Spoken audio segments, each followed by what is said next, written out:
Hello, soon to be tested people. Today I will be looking at some aspects of the test that, due to the shortened period, I didn't feel like there would be time to investigate. So I'm making this for you to view tonight. So more test prep, just to make sure you're good and ready. And the first thing I want to introduce is some loose ends that I didn't tie up from last class. So part C on our little handout, problem C, part B on problem C, we ended the class with a discussion on the answers to part B and C. So I just wanted to tie that up for you. The first part was asking for a volume, and we were using washers, so we had to take the outer radius minus the inner radius, and that turned out to be this integral. And when we did that, the answer should have come out to 10.149 pi, or its equivalent. So make sure that part B was shored up on problem number C.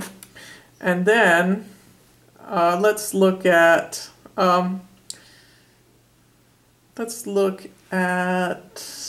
next part on that one. I think that's where we had our difficulty.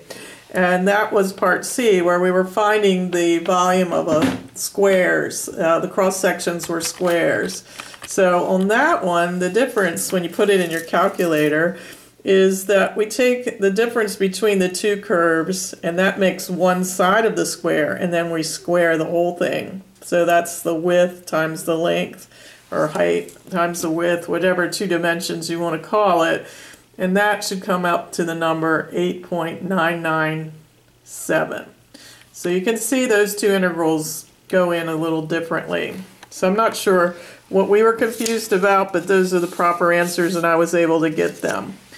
I talked about getting you the answers for problem D, but not taking time to go over it.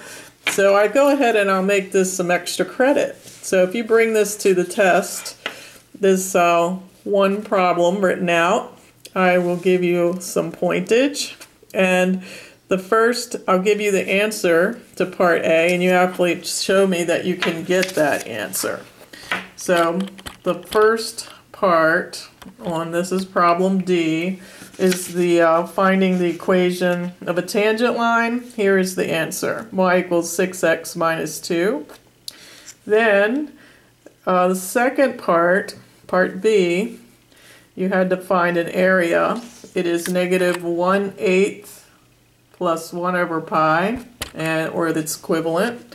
And part C, you had to just write an integral expression. So I can't really show you the answer, because that's the answer. But there's no calculation involved. So you have to find an expression for the volume of a solid generated around the line, horizontal line, y equals 1.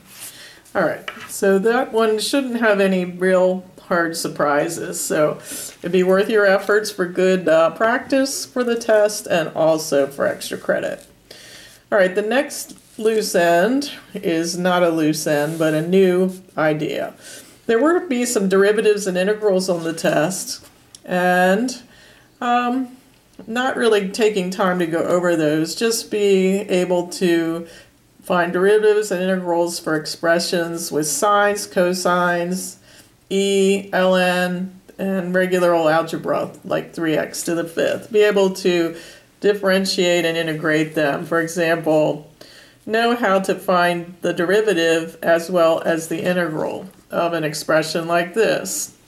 The derivative, you would need to change sine to cosine, as the derivative of sine is cosine, but then it's followed by the chain rule. So the derivative of the sine of something is the cosine of that something times the derivative of that something, and the 10 pi squared is just a constant, so it is that derivative. Now if you were doing the integral, you'd have to do a u du situation, where you're expecting to take the sine of u being 10x squared 10 pi squared x, and du being 10 pi squared, because it's just a constant, dx. So I am going to have to plug in an extra 10 pi squared to form my du, and then means I have to adjust for it outside with a 1 over 10 pi squared. And my final answer then, because I've established sine of u du, is going to be negative cosine of the u, and the 1 over 10 pi squared will come along to play. And then I just move the negative sign outside, clean it up a bit, and add the c. So these basic integrals should be second nature by now, but do expect a few of those.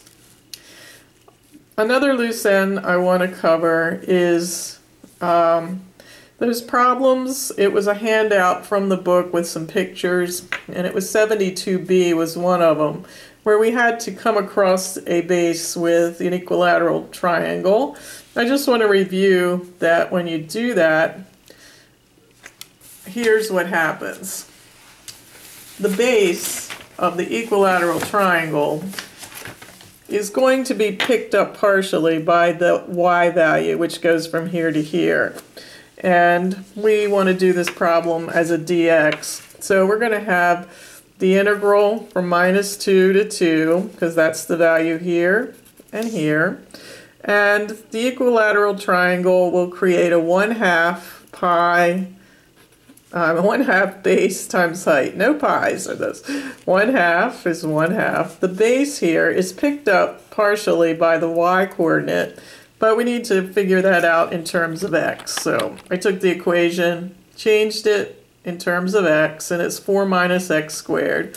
So it's partially 4 minus x squared, square root of 4 minus x squared, but that's only picking up the portion of the base from here to here. So I'm going to have to put a 2 in front of this, double it to get the whole base. Now I've taken care of that.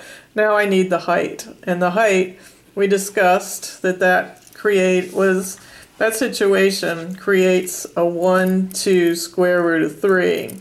So this height is what I need, and it's going to be the same value as this portion of the triangle, which in our problem is square root of 4 minus x squared times the square root of 3. It'll be proportional in that way. So we would have square root of 3 times this portion, come back, just this portion of,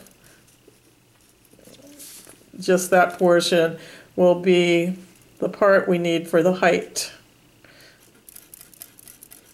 All right, and we did that together, I think several times, so just bringing that back to mind. And how does that change if we switch to isosceles triangles and right triangles, right isosceles triangles? So let me draw that back here. All right, so when we have isosceles right triangles, we're going to have the right angle up top, and that is reflected in a 1, 1 square root of 2 situation. So how will our integral change? So we want 1/2 base times height. So we have the 1/2.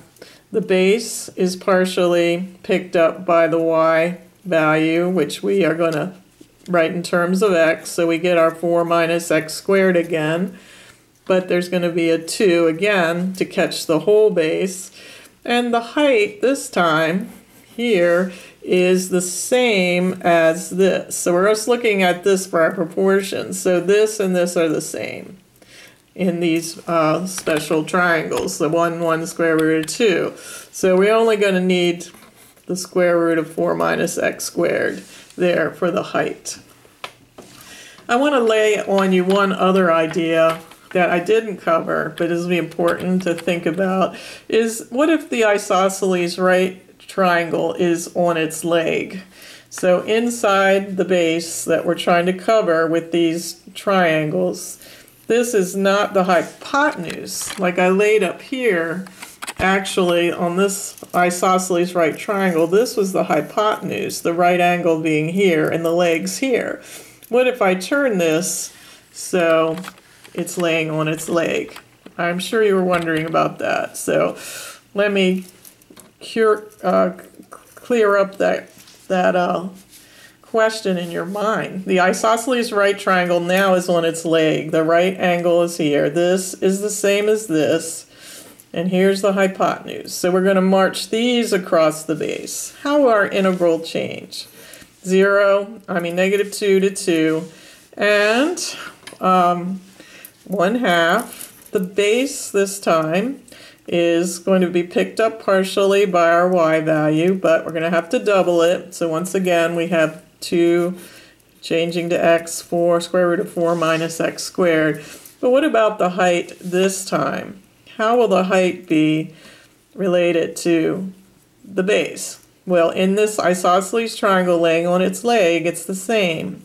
So, what is this distance here? It is 2 times square root of 4 minus x squared. So notice a slight difference between these two integrals here. All right, and these are dx problems. Also, I'll make note, if you do have to work it out, you can decrease your amount of labor by changing that to 0 and doubling it because it's a symmetrical shape.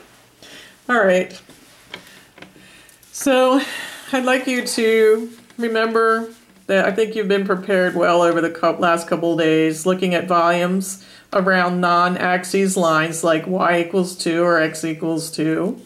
You've looked at volumes with equal cross-sections, with squares and triangles and rectangles.